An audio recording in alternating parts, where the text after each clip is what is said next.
Top Congo FM 88.4, première radio d'information en République démocratique du Congo. Ces d'attache dans les buts de tracasser les automobilistes ont été également arrêtés.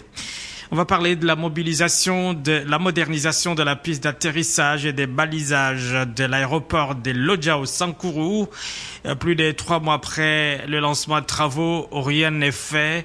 L'entreprise qui devrait construire cet aéroport ne s'est même pas encore déployée dans cette partie du pays. La société civile qui hausse les tons appelle à l'implication de toutes les parties concernées dans ce projet afin que les travaux débutent. Mais du côté de l'agence des pilotages, des coordinations de suivi, des conventions de collaboration APC-CSC et un des gestionnaires de ces projets, on indique que les programmes sino-congolais qui financent ces travaux est en train de faire des procédures internes de décaissement des fonds pour les disponibiliser. Ceci afin que les entrepreneurs se mettent au travail. Détail, Alain Saver-Makoba.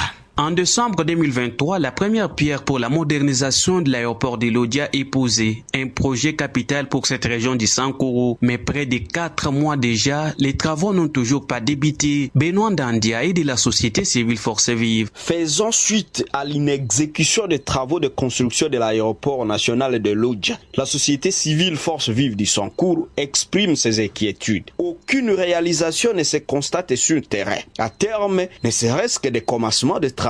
Ces projets qui s'exécutent dans le cadre du programme sino-congolais n'a pas été oublié, rassure le directeur général de l'agence de pilotage, des coordinations et des suivis des conventions de collaboration, Freddy Yodinchembo. Ces travaux ont été lancés dans le cadre du programme sino-congolais. Or, le programme sino-congolais était justement en renégociation et nous avons tous suivi par la voie des ondes la signature de l'avenant qui est intervenu au mois de mars. Donc, c'est ce qu'on attendait. L'avenant numéro 5 qui a ainsi sanctionné les renégociations a été signé en présence de son Excellence le Président de la République. Et donc, c'est maintenant que le programme Sino-Congolais est en train de faire les procédures internes de décaissement de fonds pour les disponibiliser, les rendre disponibles pour que les contrats soient signés et que les entrepreneurs se mettent au travail. Le gros est fait, un peu de patience et les travaux vont démarrer. À travers la modernisation de l'aéroport de Lodja, Sankourois et Sankouroises espèrent voir cet édifice porter une nouvelle robe de Kananga.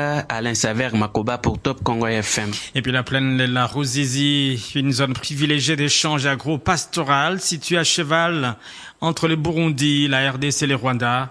C'est également une zone d'échange économique. Le secrétaire exécutif de la CEPGL, Conférence économique des pays des Grands Lacs, l'a dit. C'était lors de la 2e réunion du comité régional des pilotages